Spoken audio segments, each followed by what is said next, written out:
Welcome to the course Cognitive Modeling. My name is Afra Ali Shahi and I'm the instructor for this course. The course is constructed of a series of video lectures, as you can see on Blackboard, and for each lecture you can also download the slides to study more carefully and also look at the readings that are posted for each section separately. The goal of this first lecture is to give you an idea of what cognitive modeling is about. So this is a general introduction to cognitive modeling and how we are going to use it in general as an alternative methodology.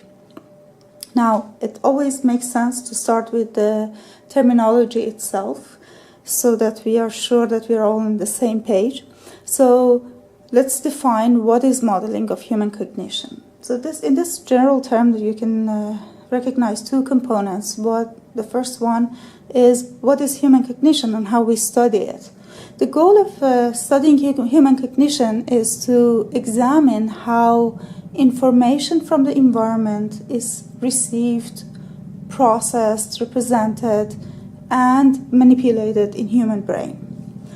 To do that, typically, researchers have to first identify which processes and mechanisms are involved in learning and processing information. However, this cannot be done without observing humans actually performing these tasks, since many of these tasks are done unconsciously, so we really don't know what kind of information we are using and how we are processing this. So as researchers, what we can do is to observe how humans behave and then use those cues in order to identify the processes and mechanisms. Now, what is cognitive modeling? Cognitive modeling, or computational cognitive modeling, basically means to simulate a cognitive process using a set of computational tools and techniques. Now, when I say computational, this is not very clear what I mean. The clearest example that comes to mind is to simulate or implement a computer program that acts or functions as a cognitive process. But a model could actually be something as simple as a formal mathematical description of a process, so it can be done on pen and paper, or it could be as sophisticated as a robot that acts like a human, actually interacts with the environment. The important point here is that a model has to be specific enough that it can actually predict what will happen when a certain kind of stimuli is received. And we will look at this in more detail in the rest of this course.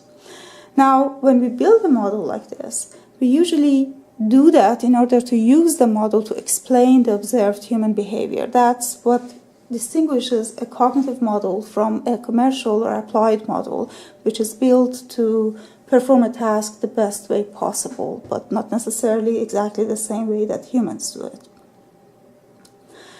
Now, let me give you an example of a cognitive process. So a cognitive process could be something like sorry about the change. I will just, I think this is better. Okay. So a cognitive process could be something as simple as learning the meanings of words by children. This is something that every normally developing child does very naturally and unconsciously. So what happens typically is that children are exposed to the way adults around them use language, and they use this information to learn the meanings of new words or what each label refers to. This seems trivial, but it really is not. Various disciplines have studied this process for decades. A lot of it is done by observation, so looking at how children use words and how their vocabulary develops over time, but a lot of studies are also done in the laboratory. So what I'm showing you here is an example of an experiment performed by Susan Carey in 1978, so you see that this is pretty old. And the example tackles a particular pattern observed in children, which is called fast mapping. So what happens here is they put a familiar object, in this case an apple, and an unfamiliar object that child has never seen in front of the child, and then they say, can you show me the DAX? Now, most of the time, children go for the unknown object that they have never seen and give it to the experimenter or point to it as the referent of the unknown word DAX. So if we want to understand how children actually learn the new words, we need a theoretical account that explains patterns like this as well. So you have a cognitive process and you want to study it, and then you want to understand what's happening, and basically you start with collecting empirical findings. This means we want to study how children behave in specific situations and how does their knowledge of word meaning develop over time. Now, what we want to eventually do is to use these empirical findings in order to develop a theoretical account of what's happening. This account basically is going to answer questions like this. What type of information do children use for learning words, and what learning mechanisms do they rely on? So that's our ultimate goal, to come up with a very specific theoretical account. So let's look at this from a different point of view. We have a cognitive process, we want to study that. This cognitive process is typically performed in an environment, right? This is a context. It could be the outside world. And usually there is certain stimuli that the brain of the learner is perceived, or the nervous system is perceived in this context or from this environment. By receiving or perceiving this stimuli, the cognitive process generates a particular behavior which could itself in turn affect the environment in some way. So when we run an experiment to study this cognitive process, what we do is we control the stimuli that the process receives, and then we observe the behavior. This is how an experimental study works. When we want to build a theory about the cognitive process, we basically want to describe this process in detail and want to predict the behavior. So if we have an accurate theoretical account of a process, we can actually predict what happens when a certain type of input is received. Now, what does a model do? A model basically implements this cognitive process in some way, so that it can generate a certain type of behavior, but it first has to simulate the stimuli or the input that the process receives from the input, and then to generate the behavior. So that's, I hope, it's clear what the relationship between an experimental study, a theoretical account, and a cognitive model is. Up until now, I've been talking about cognitive models in a very abstract way, so it makes sense to take a look at a very, very simple example of what a model really is. An example of a model I want to show you here is object categorization or concept categorization. This is something that humans all do. We tend to put things or concepts into groups, for example, vehicles versus animals, but we also do that for more abstract concepts. For example, we categorize artists into painters and musicians and dancers and poets. So this is something that happens unconsciously in our mind, and this is a cognitive process that has been a subject of study for many decades. Now, I want you to look at these stimuli, these examples. If you look at these, what kinds of categories do you see here?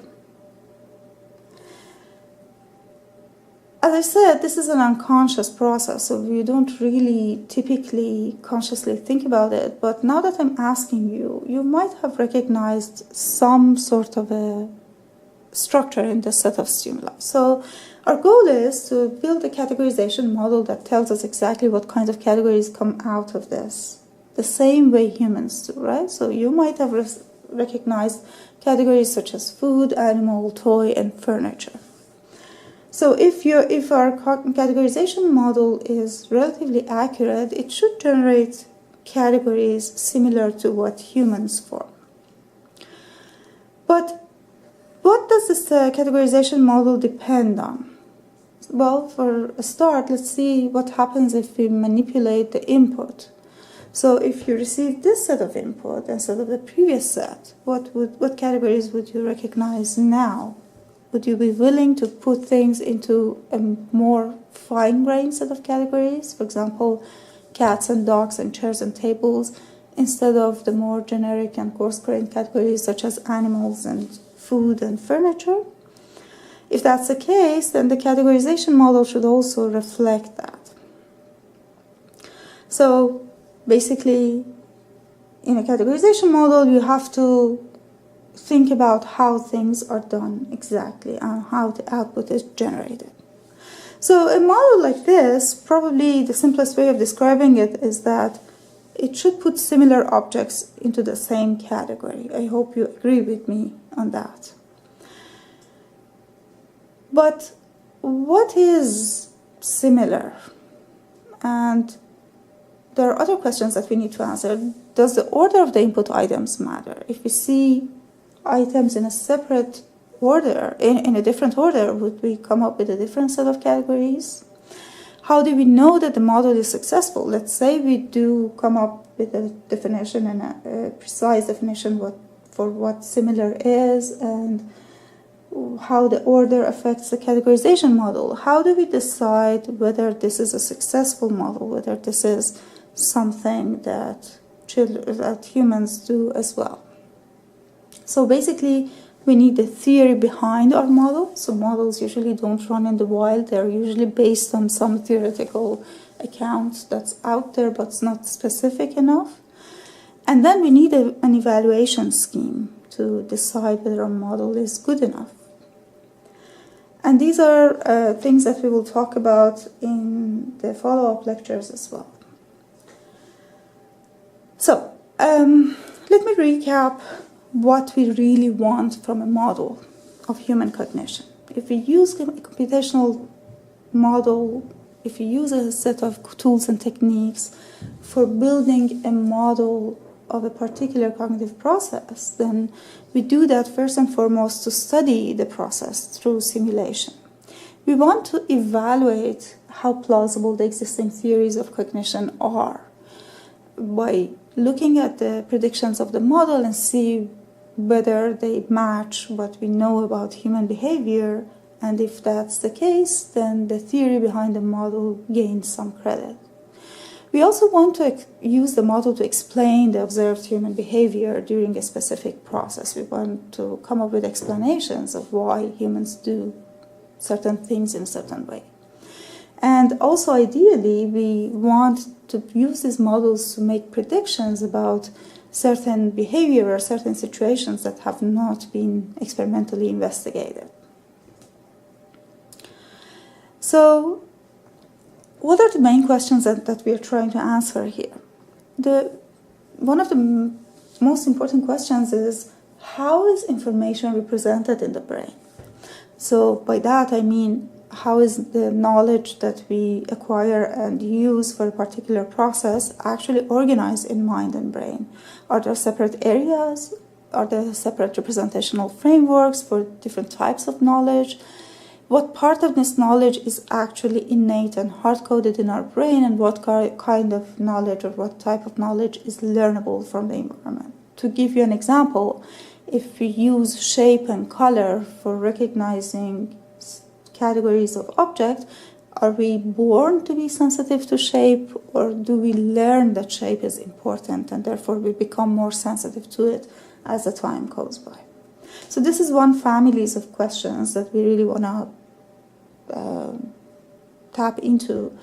And the second family is about the mechanisms. So how is this information acquired and processed?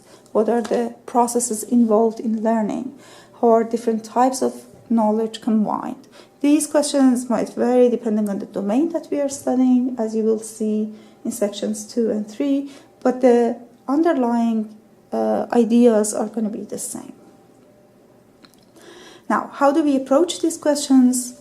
Ultimately, I think everybody agrees that this debate must be settled by neurological evidence. Once we are confident enough in our tools for studying human brain, then hopefully we will see how information is processed and stored there. But for the time being, we are really far from that point. So we have to use some indirect evidence from psychology or from various experimental paradigms to collect evidence about how information is learned and used. And then we can also use insight from computational simulations for what is plausible, what kind of knowledge is plausible and what kind of is not. Okay, I'm gonna stop here this as a general introduction. We will continue in the next lectures discussing what we expect from a model. So the criteria that we expect from a cognitive model, a successful cognitive model, and how we go about evaluating them. So